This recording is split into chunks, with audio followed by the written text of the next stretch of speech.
Olá a todos! Na aula de hoje a gente vai falar um pouquinho sobre os conceitos de poder e política na Idade Média, centralizando nas concepções do filósofo Tomás de Aquino. Para a gente conseguir relacionar a aula de hoje com o conteúdo da aula anterior, então é bom a gente dar uma retomada. O foco da aula anterior foram os conceitos de sociedade política na antiguidade grega, passando por concepções de três grupos de filósofos, os sofistas, Platão e Aristóteles. Apesar das diferenças entre sofistas Platão e Aristóteles no tocante à política, alguns elementos são comuns a eles e é a partir desses elementos em comum é que eles vão apontar determinadas percepções distintas, né? Então, o primeiro elemento que é comum a esses três e é comum ao pensamento filosófico da antiguidade grega é a ideia de que o poder político advém da sociedade, ou seja, é a partir da sociedade, da reunião dos indivíduos em sociedade, que surge a política. A política, então, é uma forma de organização dessa sociedade, meio pelo qual a sociedade ela vai conseguir alcançar o bem comum e proporcionar uma vida boa para todos os seus integrantes, né? Então, a partir dessa concepção é que a gente vai ter o desenvolvimento de outros conceitos, como o conceito de cidadania e de democracia. Então, para esses filósofos gregos, a política envolve, então, uma participação ativa dos indivíduos, né? Daí o conceito de cidadania, e é uma participação dos indivíduos, de certa forma, equânime, ou seja, a maior parte dos indivíduos ali, a totalidade dos cidadãos, daqueles considerados cidadãos, pode participar da vida política e deve participar da vida política, né? Aristóteles ele se difere um pouco de sofistas e Platão a trazer uma concepção de homem enquanto animal político. Então, além de trazer a relação entre sociedade e política, Aristóteles ele retoma essa essência da política como uma essência natural do ser humano enquanto animal, que convive em sociedade, que é dotado da linguagem, ou seja, pode argumentar, pode refletir. Então, a política é como algo relacionado diretamente à natureza do ser humano. E a partir disso, Aristóteles tece as suas concepções com relação à finalidade da política.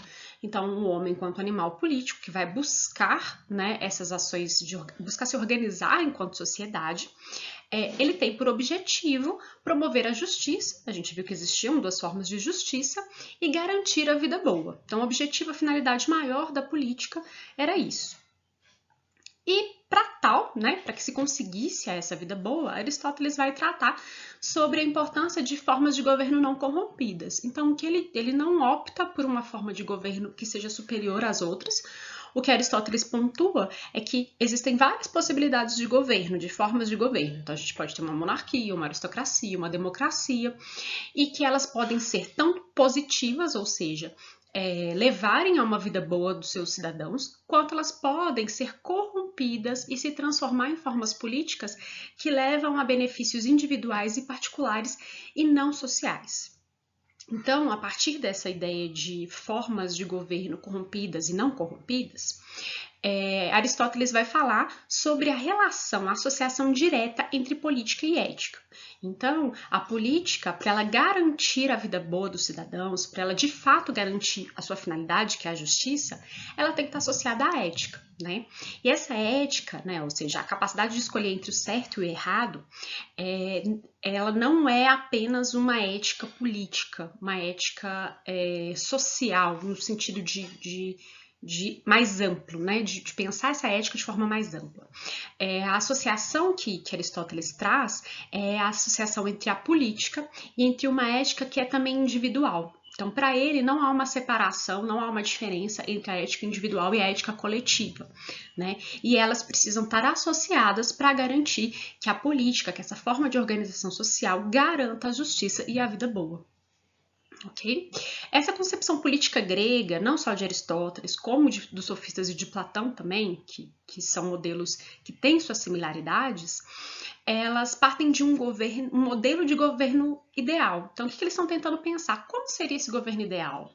Como seria um governo, uma política de fato justa, de fato, que garantisse a vida boa, que garantisse o bem comum. Então, eles estão tentando propor um modelo ideal de funcionamento e fazendo críticas àquilo que está surgindo na realidade deles, né?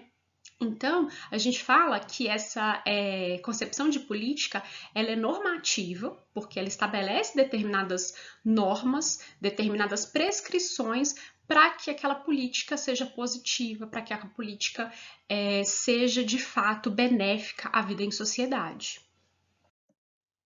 Quando a gente vai trabalhar com poder e política na Idade Média, esse princípio de uma concepção normativa continua. Então, para a gente começar a falar sobre esses conceitos, é importante pensar que os filósofos dessa época também estão buscando entender, também estão buscando pensar o que seria uma forma política, o que seria uma atuação política que garantisse de fato o bem comum, né? Então, os filósofos da Idade Média estão também buscando pensar quais são as qualidades, quais são as virtudes para que um rei seja justo e bom e garanta esse bem comum e garanta uma organização da vida em sociedade, tá? Mas alguns elementos novos estão surgindo aí, principalmente devido ao contexto histórico em que ele se insere, né? Então, a Idade Média, ela é um contexto muito específico. Então, a gente está falando de um período de 476 depois de Cristo a 1453, um período extremamente extenso. A gente vai ter transformações nessas concepções de poder e política aí, né? É um contexto da Europa Ocidental.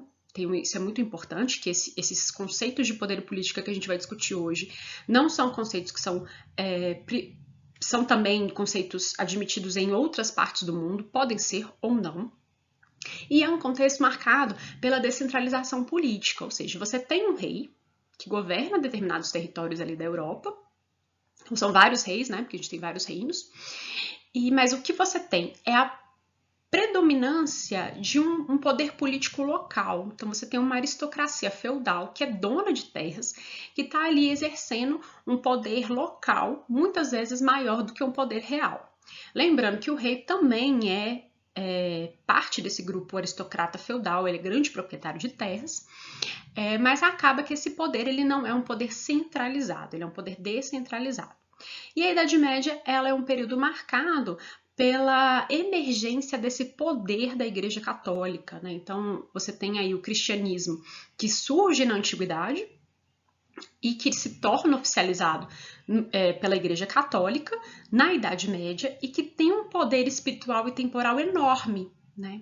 E por que é importante a gente pensar? Porque é esse elemento contextual que vai trazer grande diferença, que vai moldar as formas de se conceber a poder, política e sociedade no contexto da Idade Média, né? Então, as teorias políticas medievais, elas trazem já a existência desses dois poderes, né? Um poder espiritual, ligado à cristandade, ligado à Igreja Católica, e à moral que envolve isso, e um poder temporal, que é ligado a essa vida material, à vida cotidiana, ao que a gente concebe enquanto Estado. Tá? Isso é um diferencial que não havia na Antiguidade. Na Antiguidade, as propostas políticas buscavam, inclusive, se afastar de concepções ligadas à religião, às divindades, trazendo concepções políticas ligadas à realidade concreta dos indivíduos ali, né? A realidade material, não vou trabalhar com concreto, mas a realidade material desses indivíduos, né? Então, a Idade Média ela já tem um elemento a mais que transforma, que traz novas questões para a gente pensar as relações entre poder e política e esses conceitos, né? Antes mesmo da Idade Média se consolidar, a gente já tem alguns filósofos que estão propondo essa associação entre material e espiritual e apontando a existência desses dois aspectos dentro das relações de poder e dentro da política, né? O Agostinho de Hipona, ou conhecido como Santo Agostinho, ele já propunha a ideia de que haveriam duas cidades, né? Então, duas polis, dois mundos diferentes, né? Ele usa isso de uma forma metafórica, para dizer que havia uma cidade terrena e material e uma cidade de Deus divina. Então, são dois aspectos. O homem, em sociedade, ele vivia entre essas duas facetas. Então, ele tem uma experiência material e terrena de sociedade, mas, ao mesmo tempo, ele tem essa possibilidade de um contato maior com esse reino de Deus, esses aspectos divinos. E para Santo Agostinho, o homem, a finalidade da vida do homem seria cada vez mais tentar se aproximar desse mundo divino, de Deus, afastando-se da vida terrena. Então, além dessa dicotomia entre cidade terrena e cidade de Deus, o que Santo Agostinho está trazendo? A negatividade da cidade terrena. O terreno material, ele passa a ser visto por Santo Agostinho como um lugar do pecado, como um lugar da corrupção, como um lugar negativo. Enquanto todo esse aspecto divino, tudo que está relacionado a Deus é algo muito positivo, né? Então, para Santo Agostinho, para que serve a política? Qual que é a finalidade da política, né? A política enquanto Estado, enquanto governo, ela deve fornecer as condições para que os indivíduos eles saiam desse mundo material, dessa predominância material, e se aproximem cada vez mais dessa cidade de Deus. Então, essa seria a grande finalidade do governo. E essa finalidade está ligada ao bem comum. Para Santo Agostinho, o bem comum, o bem das pessoas, uma vida boa, só seria garantida se os indivíduos se aproximassem desse mundo divino, desse mundo religioso. Afinal de contas, o mundo mundano ele seria extremamente corrompido, né? E quem é o Estado para Santo Agostinho? São pessoas responsáveis e aptas para exercer a política. Então, são pessoas que teriam essa maior aproximação com os aspectos divinos e seriam, então, responsáveis por facilitar, por levar esse acesso ao divino aos outros indivíduos da sociedade. Então, para Santo Agostinho, além do Estado, é fundamental que a Igreja Católica ela auxilie nesse processo, ela entra ali como reguladora da sociedade, trazendo regras de conduta, regras de organização social, que possibilitem que essa vida material humana se aproxime cada vez mais de um protótipo divino, né? Então, o Estado e a Igreja estariam associados. Para Santo Agostinho, teria uma predominância da Igreja Católica, né, em relação ao Estado, mas o Estado, né, aqui, toda vez que eu falar Estado, está ligado ao poder político, ao governo, ele teria como função, finalidade, criar leis e regras que legitimassem o poder espiritual, que garantissem que a sociedade terrena se aproximasse cada vez mais de uma sociedade espiritual. Então, antes mesmo da Idade Média, a gente já tem proposições que estão trazendo a importância dessa vida espiritual para se pensar a finalidade da política e da vida em sociedade. Tomás de Aquino, que é o filósofo que a gente vai tratar mais profundidade na aula de hoje, ele começa seus trabalhos, começa a divulgar os seus trabalhos no contexto que a gente chama de Baixa Idade Média, ou seja, a gente está falando de um período que é final de Idade Média, né? Mas são aí muitos anos, né? E ele faz parte daquilo que a gente chama de escolástica, ou seja, daquele grupo de filósofos ligados às escolas católicas. Então, Tomás de Aquino ele era professor da Universidade de Paris, filósofo, teólogo, que está tentando pensar dentro desse contexto da Idade Média como entender a política, o que é a política, né? Para que ela serve, qual que é a finalidade dela, de onde ela surgiu, né? Que são preocupações que eram comuns aos gregos. E o Tomás de Aquino, ele vai retomar alguns pensamentos de Aristóteles. E o que é bem interessante, né, da gente mencionar é que essa retomada de conhecimento de Aristóteles, ele é feito pela leitura de traduções árabes. Então, os árabes, eles compilam esse material de Aristóteles, fazem releituras, e é a partir da leitura de textos árabes que o Tomás de Aquino se aproxima de Aristóteles. E qual é a releitura que o Tomás de Aquino está fazendo, né? A proposta dele é retomar aspectos de Aristóteles e mesclar com a moral religiosa cristã. Então, ele está tentando pensar a sociedade que ele vive, que é uma sociedade de fundo religioso, é uma sociedade de poder descentralizado, a partir das colocações do Aristóteles, né? Então, ele vai tentar fazer esse bem bolado aí. E o que ele tem de aspectos em comum? O que Tomás de Aquino concorda com Aristóteles? Ele concorda que os homens nasceram para viver em sociedade, né? São animais que se comunicam, são seres que buscam essa vida em sociedade. E que a política vem aí para organizar essa vida em sociedade. Então, esse é um aspecto em comum com Tomás de Aquino e Aristóteles e os pensadores gregos. Essa relação entre política e vida social, né? Como que um está interrelacionado, né? E isso é muito interessante, é muito importante da gente pensar quando a gente pensa em política, que até hoje, para nós, quando a política ela se aproxima de interesses individuais, ela acaba sendo condenada, porque a nossa concepção política atual também está relacionada a esse pensamento de que a política ela serve, ela presta-se à vida em sociedade, ela é uma forma de atender ao total social e não a interesses individuais, né?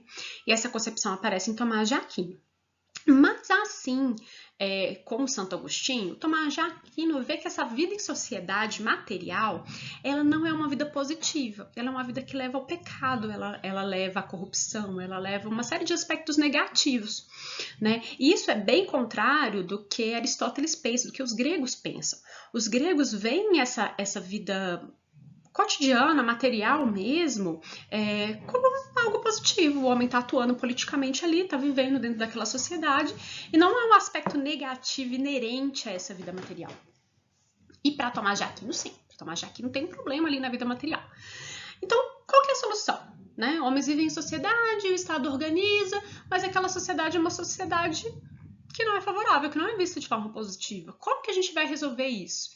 É a partir disso que Tomás de Aquino traz a importância da Igreja Católica como mediadora. Então, para ele, se a vida material ela é ruim, ela é negativa, precisa ter uma instância junto com o Estado, em consonância com o Estado, para poder garantir que essa organização social ela vai ser harmônica, tá? Então, e mais do que isso, né? Esse é um aspecto diferencial de Tomás de Aquino, está ligado muito à moral cristã, né? De pensar que essa vida em sociedade material, ela é um aspecto da vida humana. De pensar que essa vida material, sim, ela tem que ser pensada, tem que ser organizada, tem que se garantir uma harmonia dela, mas mais do que isso, os homens teriam uma vida pós-vida material, né?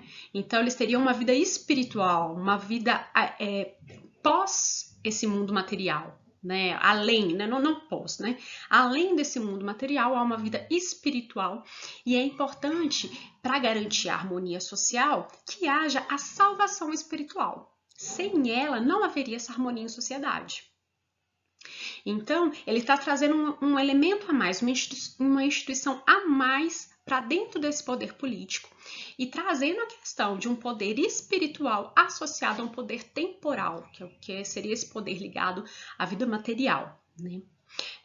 Todo esse pensamento de Tomás Aquino traz à tona uma nova concepção do termo virtude.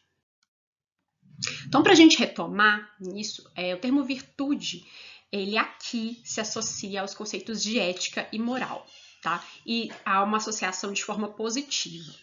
Então, só para a gente conseguir comparar, né, entender sobre esse novo conceito de virtude que surge aí na Idade Média. Em Aristóteles, o homem que é dotado de moral, ou seja, aquele que sabe discernir o que é certo e errado e sabe tomar decisões ligadas ao certo, que opta por isso, ele é um homem virtuoso, né? E como que o ser humano ele consegue fazer essa opção entre o certo e o errado? A partir da razão. Então, para Aristóteles, a razão é uma capacidade do homem e a partir dessa razão ele escolhe aquilo que é certo ou errado, ou discerne isso, e é a partir da razão, então, que o homem consegue ser virtuoso.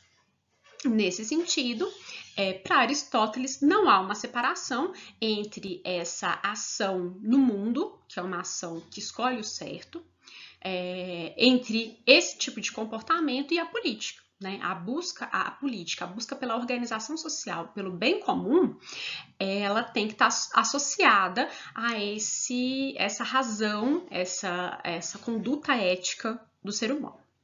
Isso em Aristóteles, lá na Antiguidade. Né? Quando a gente não tem um pensamento religioso ainda de tamanha influência dentro do pensamento político. Para Tomás de Aquino, a gente já tem algumas diferenças. Então, para Tomás de Aquino, quem é o homem virtuoso? Da onde vem a virtude? Virtude aqui pensando em aspectos positivos, em qualidade. Para Tomás de Aquino, o homem virtuoso é aquele que se aproxima de Deus. Tá? E é claro que para ele a razão é importante. Então, Tomás de Aquino ele rompe com alguns filósofos medievais ao trazer isso. Né? Então, ele traz que a razão é importante. Então, razão e fé são importantes. Mas ele traz a razão como algo dado por Deus. Então, a razão, ela não é uma capacidade do homem e se encerra no homem. Ela foi dada por Deus ao homem. Então, ela está diretamente ligada a aspectos divinos, né? E se a razão é importante, a fé se sobrepõe a essa razão. Então, quando a razão falha, quando não é possível explicar acontecimentos da vida, a fé tem que prevalecer, né?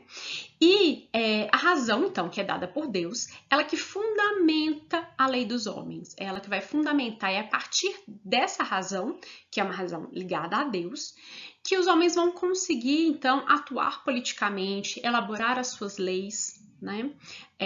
Então, há aí uma diferença básica entre o que se compreende como virtude e como racionalidade, né? Para a gente entender mais sobre esse pensamento de Tomás de Aquino, ele entende que a ordem social ela é dividida em 4 leis que se relacionam, se autocomplementam. A gente chama de lei eterna, né? Ele chama, né, Tomás de Aquino, de lei eterna, leis que foram criadas por Deus e que elas estruturam toda a vida humana, natural. Tudo no mundo está fundamentado nessa lei eterna. Então, ela sempre vai existir e ela fundamenta tudo, né? E ela, de certa forma, ela é inacessível ao ser humano, né? Ela está presente em tudo. A lei natural é uma lei que rege aspectos da natureza, tanto do homem quanto dos animais. Por exemplo, a questão da procriação, da alimentação. São leis naturais, né? São formas que se consideram como naturais e que são reproduzidas na vida, né? Por exemplo, a questão da procriação. Para ele é uma lei natural que os seres humanos vão se unir, então homem e mulher se uniriam para procriar. Isso seria uma lei natural.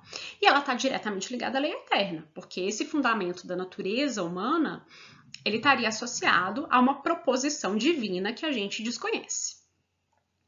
A partir dessa lei natural, desses aspectos da natureza humana, da natureza do animal, os homens propõem suas próprias leis. Essas leis dos homens, elas são mutáveis, de acordo com a sociedade, de acordo com as condições, de acordo com o tempo, essas leis, elas são mutáveis, né? E elas são diretamente ligadas à lei da natureza, né? Os homens não propõem coisas que fogem por completo à natureza da sua vida, da sua existência e etc. Mas elas são mutáveis, tá? Tanto que quando elas estão fora de consonância com a lei natural ou até com a lei divina, elas acabam sendo contestadas e derrubadas.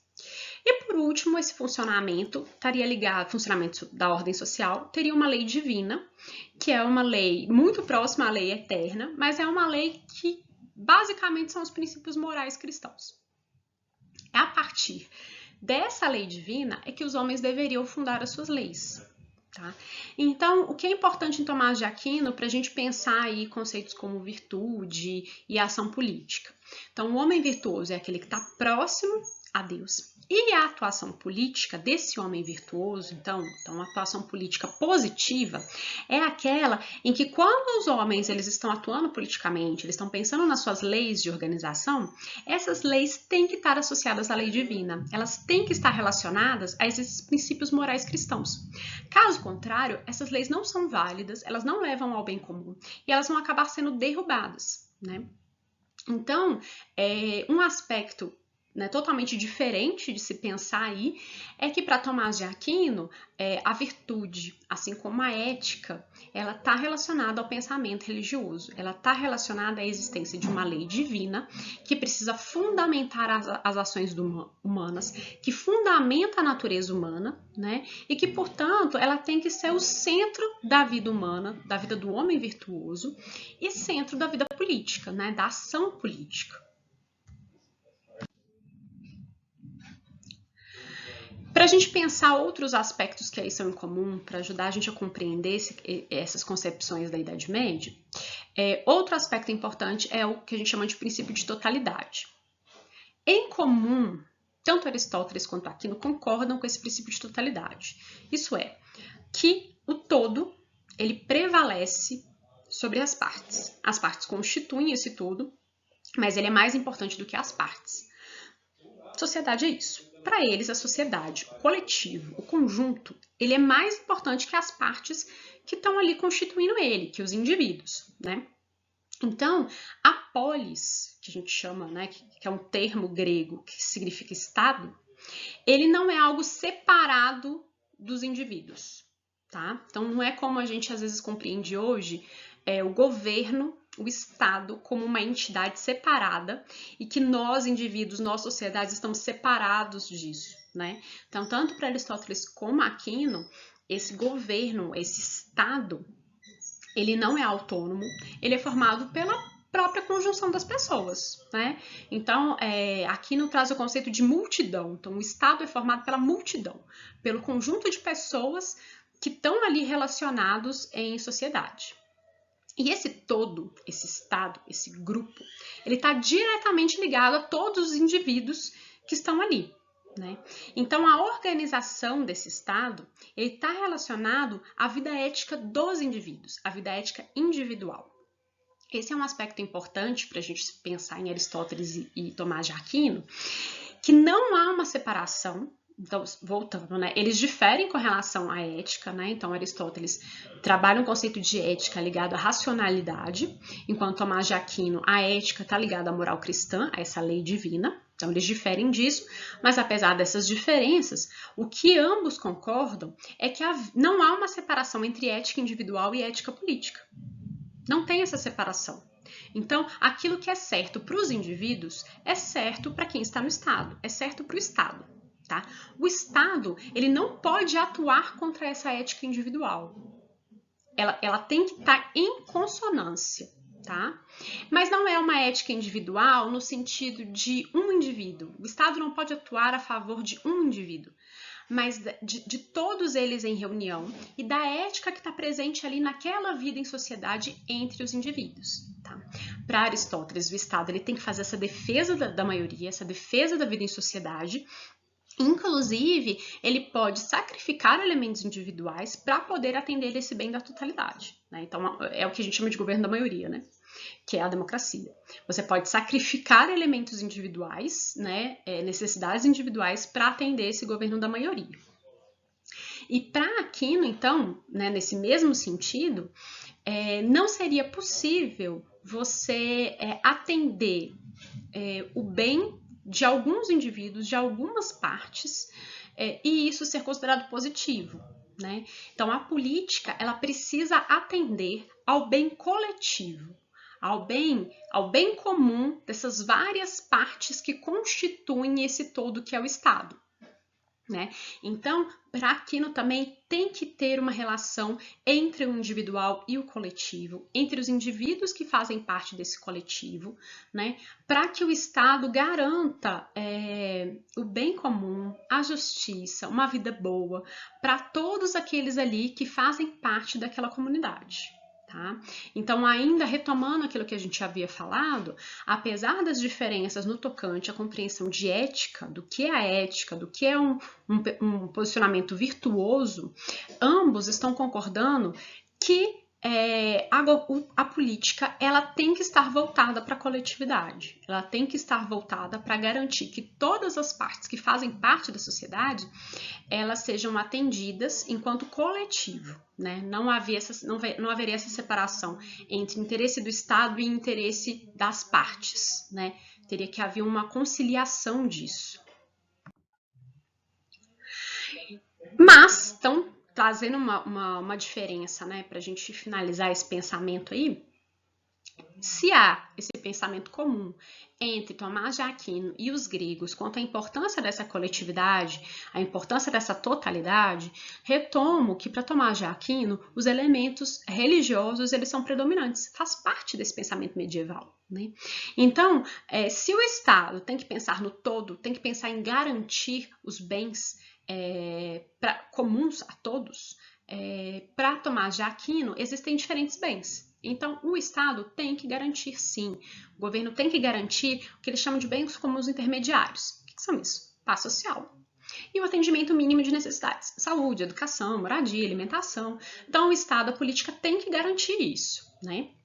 Mas tem também que garantir um bem comum maior, que é o que ele chama de ser, que a gente pode traduzir como vida, que é a fonte da vida moral. né? Então, lembrando que a lei divina, ela prevalece sobre todas as outras leis e é a partir dela que os seres humanos vão conseguir atuar aí moralmente na sociedade, eticamente na sociedade, né? Esse bem comum maior, ele está acima dos bens individuais, ele está acima dos bens comuns intermediários e seria uma função maior da política, que é possibilitar com que os seres humanos cheguem mais próximo a esse bem que é Deus, a essa lei divina, a esse acesso a esse mundo espiritual. Nesse sentido, uma grande diferença entre Tomás de Aquino e os gregos é que para os gregos, né, principalmente para Aristóteles, a política, né, o Estado, ele tem fim em si mesmo. O que significa isso? A atuação dos sujeitos, a atuação política, ela visa o bem-estar e a manutenção dessa organização política que é dada em sociedade.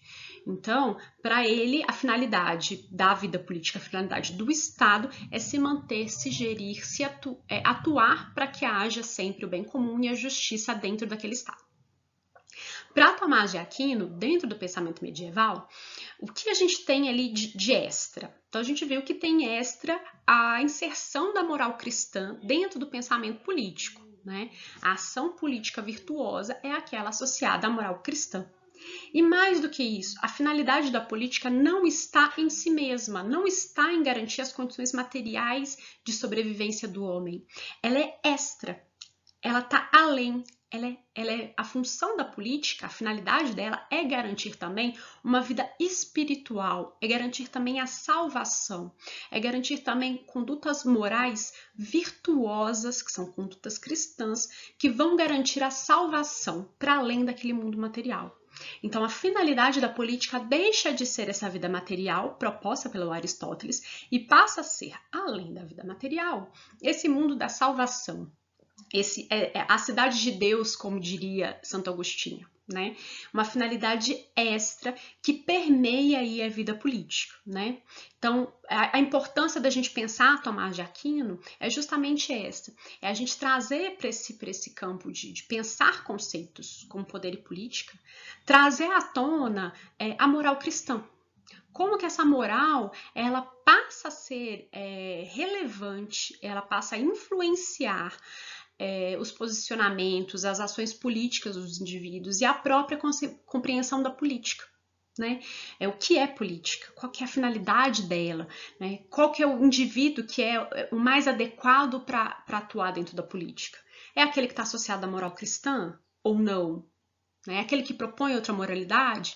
Enfim, então o pensamento de Tomás de Aquino traz um elemento a mais aí para a gente pensar esses conceitos de poder e política que até hoje estão presentes na nossa sociedade. Por hoje é só. Até a próxima aula.